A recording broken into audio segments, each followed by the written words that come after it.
Hello students, this is Ravi sir, your maths teacher. Students, last time हमने एक दो sums किए थे कंपेयरिंग क्वांटिटीज के एक्सरसाइज नंबर 8.3 में से। इस बार हम क्वेश्चन नंबर 3 स्टार्ट करेंगे सेम एक्सरसाइज में से। तो क्वेश्चन नंबर 3 को हम ज़रा देख लेते हैं।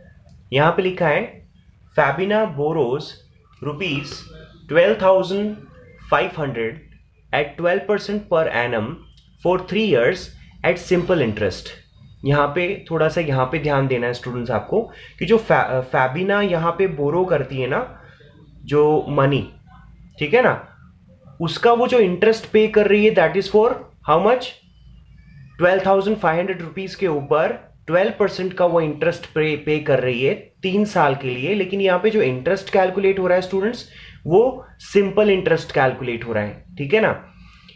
एक और केस है इसी क्वेश्चन में, Radha borrows the same amount, मतलब राधा भी इतनी अमाउंट लेती है 12,500 रुपीज जो है बैंक से, लेकिन वो 10% पर एनम पे लेती है, ठीक है ना।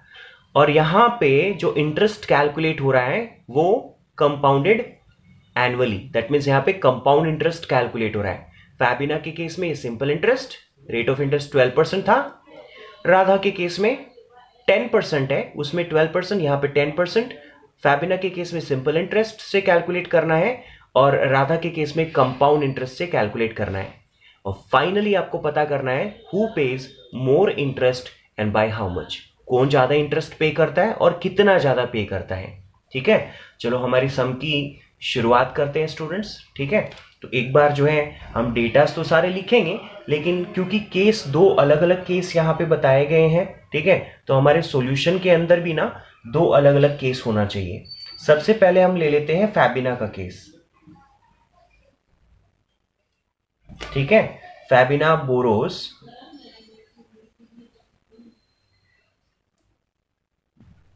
ओके, कितना वो बोरो कर रही है, तो प्रिंसिपल अमाउंट जो है that is rupees 12,500। Rate of interest जो वो पे कर रही है दैट इज 12%।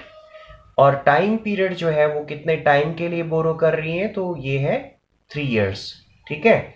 चलो, क्योंकि वो इस केस में ना सिंपल इंटरेस्ट से सब कुछ कैलकुलेट हो रहा है स्टूडेंट्स, तो सिंपल इंटरेस्ट के केस में ना फॉर्मूला आपको आना चाहिए, simple interest is equal to principal amount into rate of interest into time period, whole thing divided by 100। तो सारे वैल्यूज डाल देते हैं। 12,500 तो आपका प्रिंसिपल अमाउंट है, रेट ऑफ इंटरेस्ट 12% है, और 3 years के लिए जो है वो बोरो कर रही है, ठीक है, ओके। और होल थिंग डिवाइडेड बाय 100। तो यहाँ पे जो स्टूडेंट्स आपको अमाउंट मिलेगी ना, जो सॉरी इंटरेस्ट जो मिलेगा that is rupees 4,500 rupees.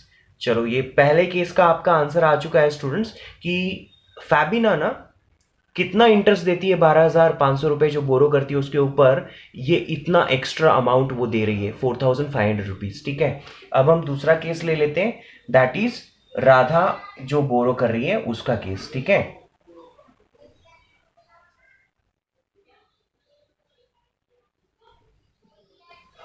Okay, अब जो राधा बोरो कर रही है, तो स्टूडेंट राधा भी तो उतने ही पैसे बोरो कर रही है ना, कितने, 12,500, ओके। चलो, अच्छा, राधा ना रेट ऑफ इंटरेस्ट दे रही है यहाँ पे 10%। आप सबको जब पढ़ोगे तो ये डेटाज आपको मिलेंगे। और यहाँ पे जो टाइम पीरियड, कितने टाइम के लिए वो ले रही है ये पैसे बैंक से, दैट इज फॉर 3 years, ठीक है ना। बस इतना ही डिफरेंस है स्टूडेंट्स कि सिंपल इंटरेस्ट कैलकुलेट किया तब हमने टाइम पीरियड को टी मान के चला, और इस वाले में हम सेपरेट जो फॉर्मूला लगाएंगे उसमें आपका एन मतलब नंबर ऑफ ईयर्स की बात हो रही है यहाँ पे। तो बात एक ही है, टी लिखो या एन लिखो, क्योंकि फॉर्मूले में एन का यूज होता है इसलिए हमने एन लिखा है, तो फॉर 3 years, ओके। चलो, अब हम सबसे पहले ना, क्योंकि यहाँ पे कंपाउंड इंटरेस्ट से जो है इंटरेस्ट कैलकुलेट हो रहा है, तो हम यहाँ पे जो फॉर्मूले का यूज करेंगे तो हो जाएगा, सबसे पहले अमाउंट कैलकुलेट किया जाएगा स्टूडेंट्स, इंटरेस्ट तो बाद में निकलेगा, ठीक है। तो चलो सबसे पहले अमाउंट कैलकुलेट कर लेते। A is equal to P into 1 plus R upon 100 whole power कितना हो जाएगा, एन। चलो वैल्यूज पुट इन कर देते हैं एक एक करके, ठीक है। तो सबसे पहले है आपका प्रिंसिपल अमाउंट दैट इज 12,500, ठीक है। और उसके बाद में 1 प्लस रेट ऑफ इंटरेस्ट हमें पता ही है that is 10% upon 100 whole power कितना हो जाएगा, क्योंकि 3 साल के लिए बोरो किया गया है तो 3। नेक्स्ट स्टेप में क्या होगा, 12,500 एज इट इज, और यहाँ पे कैलकुलेशन करोगे ना तो ये सब कैंसिल आउट होकर के 1 के साथ में जब एडिशन होगा ना तो आपको मिलेगा 11/10। लेकिन पावर 3 है तो ये 3 टाइम्स मल्टीप्लाई होगा ना, 11/10 इंटू 11/10, ठीक है। इस तरह से आप करके देख लेना इस चीज को स्टूडेंट्स आप रफ में, कि 1/10 जब 1 में ऐड होता है 1 प्लस 1/10 तो 10 एलसीएम हो जाएगा, और फिर ऊपर 10 आएगा तो 10 प्लस 1 ऊपर 11/10 आ जाएगा ब्रैकेट के अंदर। पावर 3 है तो मैंने 3 बार लिख दिया इसको, ठीक है। इसको जब आप कैलकुलेट करोगे ना स्टूडेंट्स तो आपकी जो यहाँ पे वैल्यू आएगी ना वो कितनी आएगी, ₹16,637.50, ठीक है ना। ये आंसर नहीं आया स्टूडेंट, ये अमाउंट आई है। हमने क्या कैलकुलेट कर रहे हैं, अमाउंट। इंटरेस्ट तो अब फाइंड होगा, याद करो वो गोल्डन हमारा फॉर्मूला इंटरेस्ट को फाइंड करने का, दैट इज कंपाउंड इंटरेस्ट, क्योंकि यहाँ पे कंपाउंड इंटरेस्ट से कैलकुलेट किया हमने, लास्ट टाइम सिंपल इंटरेस्ट से कैलकुलेट किया था। तो compound interest is equal to amount minus principal. Amount अभी अभी हमने निकाली 16,000, कितनी है 16,637.50। इसमें से क्या लेस हो जाएगा, इसमें से क्या लेस हो जाएगा, जो आपकी प्रिंसिपल अमाउंट है कितनी थी 12,500, ओके। इसमें से लेस हुई 12,500।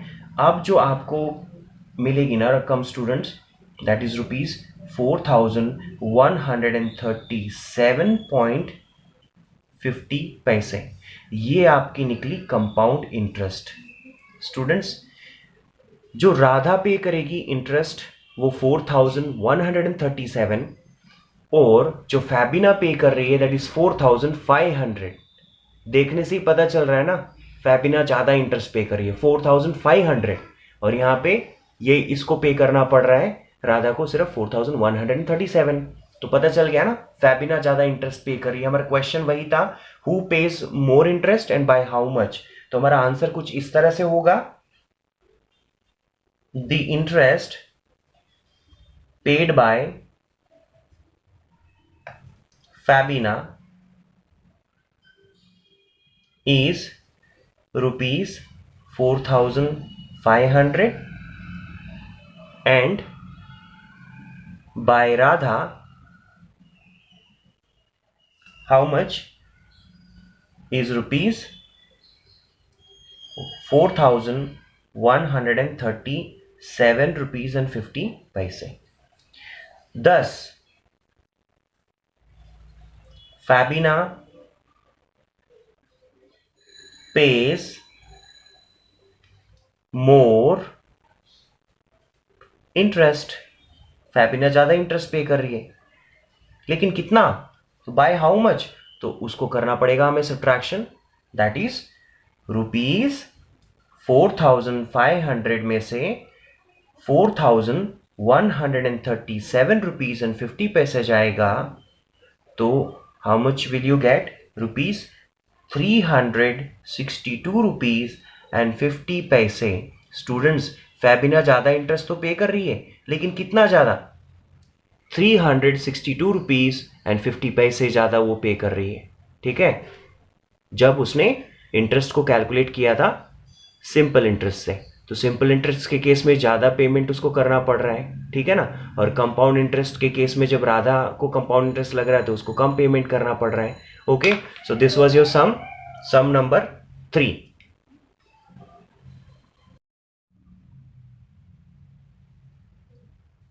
ओके स्टूडेंट, हम नेक्स्ट क्वेश्चन नंबर 5 की तरफ बढ़ रहे हैं। क्वेश्चन नंबर 4 जो है आपका होमवर्क रहेगा, please do try by yourself, otherwise if you don't get I am sending the PDF, written PDF, and you can check it out. अब देखते हैं क्वेश्चन नंबर 5 को। स्टूडेंट क्वेश्चन नंबर 5 में लिखा है, Vasudevan invested ₹60,000 at an interest rate of 12% per annum compounded half yearly, इस पे थोड़ा सा आपको ध्यान देना है। कंपाउंडेड तो है लेकिन कैसा, हाफ ईयरली। यहां पे लिखा what amount would he get, ठीक है, उसको कितना पैसे मिलेंगे after 6 months and after 1 year, दोनों के केस में आपको कैलकुलेट करना है। तो सबसे पहले ना हम सॉल्यूशन स्टार्ट करते हैं। तो रोमन नंबर 1 जो है वो पहले कैलकुलेट करेंगे, ठीक है। वासुदेवन जो है उसके पास में 60,000 रुपीज थे, उसने कहीं पे मार्केट में ना इन्वेस्टमेंट कर दिया ताकि उसको ज्यादा पैसे कमाने को मिले ना इंटरेस्ट पे। तो उसने 60,000 रुपीज इन्वेस्ट किए, कितने परसेंटेज पे, 12% पे, और वो भी कंपाउंडेड कैसा, हाफ ईयरली, है ना। तो रोमन नंबर 1 हम कैलकुलेट जो कर रहे हैं ना वो किस चीज के लिए है कि उसको कितने पैसे मिलेंगे 6 month के बाद में, ठीक है। चलो सबसे पहले सारे डेटास लिख देते हैं। प्रिंसिपल अमाउंट कितनी है, ₹60,000, और रेट ऑफ इंटरेस्ट है 12%, ठीक है, और वो भी हाफ ईयरली। ये साथ में आप जरूर से लिखना, नहीं तो मिस्टेक करोगे। ओके, 12% इंटरेस्ट रेट है हाफ ईयरली, और यहाँ पे जो टाइम पीरियड दे रखा है वो कितना है, लिखा ही है, आफ्टर 6 month। 6 month मतलब आधा साल हुआ ना, तो हाफ ईयर। ओके, चलो इतने सारे डेटा हमारे पास में रेडी हैं, विल स्टार्ट। अब आपको ना स्टूडेंट्स यहाँ पे पता होना चाहिए कौन सा फॉर्मूला अप्लाई होगा। कंपाउंडेड हाफ ईयरली है तो principal into 1 plus half yearly होता है तो रेट ऑफ इंटरेस्ट का हाफ हो जाता है ना, तो r/2 डिवाइडेड बाय 100, और पावर क्या हो जाता है हाफ ईयरली के केस में, याद है 2n, क्वार्टर के केस में 4n। ओके, चलो वैल्यूज पुट इन करते। प्रिंसिपल है 60,000 rupees into 1 plus rate of interest तो 12% है, और 12% का डिवाइड बाई 2 करोगे तो पता है स्टूडेंट्स आप डायरेक्टली ये सारी चीजें लिख सकते हो यहाँ पे, है ना। तो बड़े बच्चे हो गए आप, तो 12 डिवाइडेड बाई 2 यू गेट 6%। तो यहाँ पे लिखा 6 डायरेक्टली, आपका एक स्टेप कम हो गया यहाँ पे, और होल पावर 2n। तो 2 तो मैंने लिख दिया, n कितना है जरा चेक करो, हाफ है ना, तो ये लिखा मैंने हाफ पावर। अच्छा देखो यहाँ पे 2 और 2 कैंसिल हो गया तो पावर तो 1 बचा ना। चलो नेक्स्ट स्टेप में 60,000। अब यहाँ पे जब कैंसिलेशन करेंगे ना स्टूडेंट्स, तो ये कैंसिलेशन कर करके यहाँ पे ना 2 3 6 आता है, और 2 के टेबल में फिर ये 50 टाइम्स में। तो बेसिकली आप जब इसको 3/50 1 प्लस 3/50 करोगे तो 53/50 आएगा, और वो भी 1 टाइम, क्योंकि पावर तो कुछ बचा नहीं यहाँ पे, तो 53/50। इसको जब कैंसिल आउट करोगे आप यहाँ पे रफ में, you have to try by yourself, नहीं तो आपको कभी नहीं आएगा, ठीक है। तो रुपीस मिलेगा आपको 63,600 रुपीस, ठीक है, यानी आधे साल में 6 month में उसको इतने पैसे रिटर्न में मिलेंगे, 63,600 रुपीज। अब हमें क्या कैलकुलेट करना है स्टूडेंट्स, फॉर 1 year, मतलब एक साल अगर वो ऐसे ही इन्वेस्टेड रखे, अपने पैसे ना निकलवाए, ऐसे ही इन्वेस्टेड रखे, कितने टाइम के लिए, 1 साल के लिए, आधे साल की जगह पे 1 साल के लिए। तो 1 साल के लिए कैलकुलेट करते हैं। चलो प्रिंसिपल वही रहने वाला है ₹60,000, rate of interest that is 12%, sorry rate of interest 12%, और उसके बाद में n मतलब 1 year। ओके, चलो इस केस में आपका फॉर्मूला क्या होगा स्टूडेंट्स, फॉर्मूला एक ही होगा, सम में बता ही दिया है ना, हाफ ईयरली। ओके, तो same formula p into 1 plus half yearly है इसलिए r/2 डिवाइड बाय 100, और हाफ ईयरली है इसलिए power 2n। Values put in करेंगे, 60,000 प्रिंसिपल है, 1 प्लस रेट ऑफ इंटरेस्ट कितना है r/2 ना, तो 12/2 करेंगे तो directly you can write as 6/100, और यहाँ पे 2n की जगह तो 2 लिख दिया इंटू 1, राइट, क्योंकि नंबर ऑफ ईयर्स जो है वो 1 है। नेक्स्ट स्टेप में यहाँ पे कैंसिलेशन करोगे, you will get here 3, you will get 50, यहाँ पे 60,000 इंटू, क्योंकि पावर यहाँ पे 2 है ना स्टूडेंट्स, तो आपको ट्वाइस लिखना पड़ जाएगा, 53/50, इंटू 53/50। ये सारी चीज़ों को जब आप कैंसिलेशन करोगे तो आपका जो फाइनल आंसर आएगा रुपीज़ कितना आएगा, 67,416 रुपीज़। ये आपकी इतनी अमाउंट उसको मिलेगी 1 साल बाद में, है ना। तो देखो आधे साल बाद में उसको मिलता है 63,600 रुपीज़ और 1 साल बाद में उसको मिलता है 67,416 रुपीज़। तो देखो यहाँ से क्या समझ में आता है स्टूडेंट्स, लाइफ में ये समझ में आता है कि जब आप सेफ जगह पे इन्वेस्टमेंट करते हैं ना, बड़े हो जाओगे तो सेफ जगह पे इन्वेस्टमेंट कर करके और वहां पे आपको लॉन्ग टर्म तक पैसे रखने हैं, तभी आपको ज़्यादा रिटर्न उस चीज़ का मिलता है। ठीक है, okay students. Okay students, question number 6 जो है यहाँ पे बहुत इजी तरीके से इस क्वेश्चन को समझ लेते हैं। आरिफ जो है ना वो बैंक से 80,000 रुपीज़ लेता है, तो बैंक उसको ना 10,000 रुपीज 10% का उसको इंटरेस्ट लगाती है, राइट। अब इस केस में ना हमें क्या फाइंड करना है, हमें अमाउंट के बीच का डिफरेंस फाइंड करना है। कब, जब यहां पे लिखा है कि ये सारा पैसा वो कब रिटर्न करता है, 1.5 ईयर्स के बाद में। He would be paying after 1.5 years. उसने बैंक से 80,000 रुपीज लिए हैं स्टूडेंट्स, तो उसको वापस तो लौटाने पड़ेंगे ना बैंक को, राइट। लेकिन कुछ एक्स्ट्रा इंटरेस्ट भी देना पड़ेगा 10% का। तो बोल रहे हैं कि 1.5 साल बाद में, 1.5 ईयर के बाद में आरिफ को बैंक को कितने लौटाने पड़ेंगे, ठीक है। लेकिन यहां पे फिर 2 केसेस बताए उन्होंने। अगर वही इंटरेस्ट को कंपाउंडेड एनुअली करें तो कितना रिटर्न करना पड़ेगा, और कंपाउंडेड हाफ ईयरली करें तो कितना रिटर्न करना पड़ेगा। दोनों में डिफरेंस तो आएगा ना, बस वही डिफरेंस आपको फाइंड करना है। ओके स्टूडेंट्स, वही डिफरेंस आपको फाइंड करना है। चलो एक एक करके हम शुरू तो करते हैं अपना solution, that is Roman number 1। और रोमन नंबर 1 में हमें कैसे इंटरेस्ट फाइंड करना है, कंपाउंडेड एनुअली। ओके, चलो स्टार्ट करते हैं सम को। सबसे पहले सारी इंफॉर्मेशन लिख देते हैं। दैट इज प्रिंसिपल अमाउंट है ₹80,000,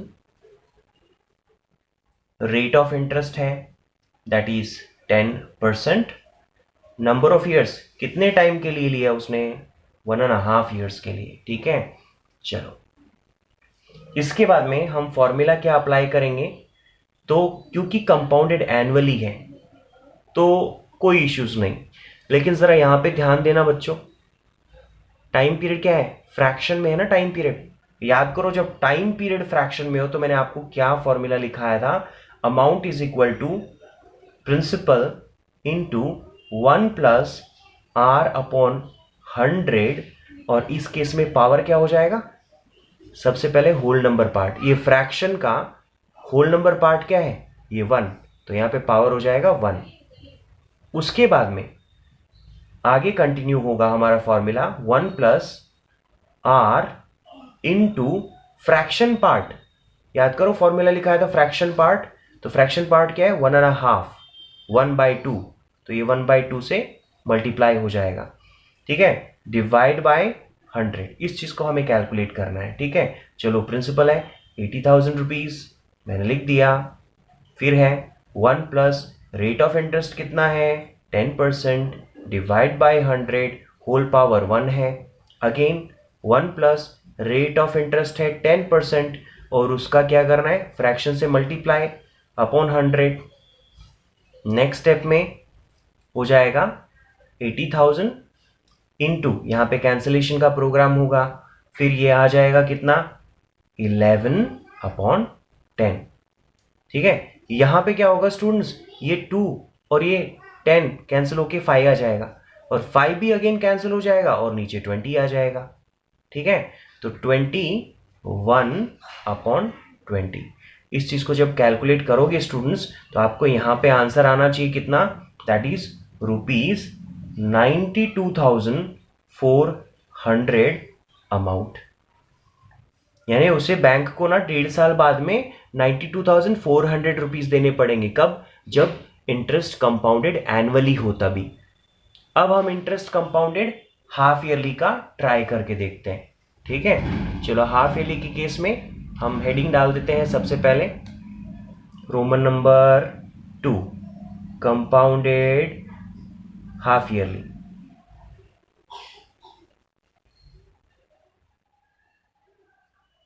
ओके, चलो प्रिंसिपल अमाउंट तो वही रहने वाली है, कितनी 80,000, ठीक है। टाइम पीरियड 1.5 ईयर है ना, n is equal to 1.5 year.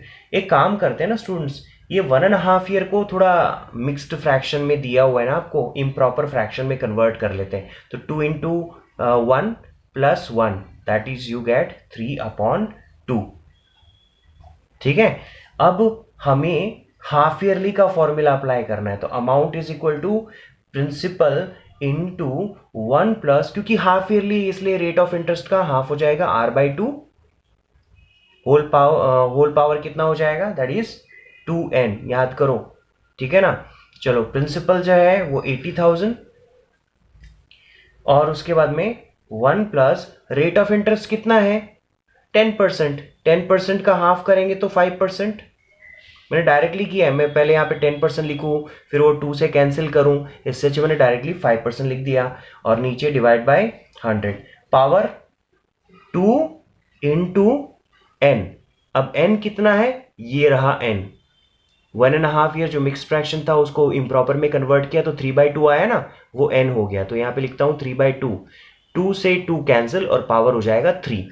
तो नेक्स्ट स्टेप में आपका कैलकुलेशन किस तरह आगे बढ़ेगा, 80,000 ये 5 1 सा हो जाएगा और नीचे 100 जो है 20 टाइम्स में चला जाएगा, तो हो जाएगा 21/20, 21/20। और क्योंकि पावर 3 बचा ना स्टूडेंट, इसलिए 3 टाइम्स मल्टीप्लाई होगा, 21 इंटू 20, 21 इंटू 20 और 21/20 इंटू 21/20 इंटू 21/20, ये सब 3 टाइम्स हो जाएगा। ये सारी चीज़ों को जब आप कैंसिल आउट करोगे, यू विल गेट ₹92,610, ये अमाउंट इतनी आएगी, ठीक है। तो कंपाउंडेड एनुअली किया तब इतनी amount I, compounded half yearly किया तो इतनी अमाउंट आई। हमें तो डिफरेंस फाइंड करना है ना, डिफरेंस इन अमाउंट, चलो फाइंड करते हैं। Difference in amount is equal to, पहले वाले केस में जब कंपाउंडेड एनुअली किया था तो 92,610, ठीक है। और सॉरी ये वाला है जब कंपाउंडेड हमने हाफ ईयरली किया तब, ठीक है। और जब कंपाउंडेड एनुअली किया तो आया था 92,400, ठीक है। अब इसका डिफरेंस कितना आता है, ₹210। इससे क्या समझ में आया स्टूडेंट्स, थोड़ा प्रैक्टिकली जाते हैं। मान लो आप अपने आप को ले लो ना अपनी जगह पे, आपने बैंक से लिए 80,000 रुपीज, ठीक है, 10% इंटरेस्ट रेट पे। अगर बैंक वाले कंपाउंडेड एनुअली करते हैं ना तो आपको कितना देना पड़ेगा, 92,400। और अगर वही कंपाउंडेड हाफ ईयरली करते हैं ना तो आपको देना पड़ेगा 92,600। हाफ ईयरली के केस में, कंपाउंडेड हाफ ईयरली के केस में आपको ज़्यादा देने पड़ेंगे, कितने ज़्यादा, 210 रुपीज़। तो आप उसी बैंक से लेना ना लोन, कभी लाइफ में जरूरत पड़े तो। कौन सी बैंक से, जब वो करे कंपाउंडेड हाफ ईयरली नहीं, कंपाउंडेड एनुअली, ठीक है। तो आपको इतने पैसे कम देने पड़ेंगे। Okay students, take care, bye bye.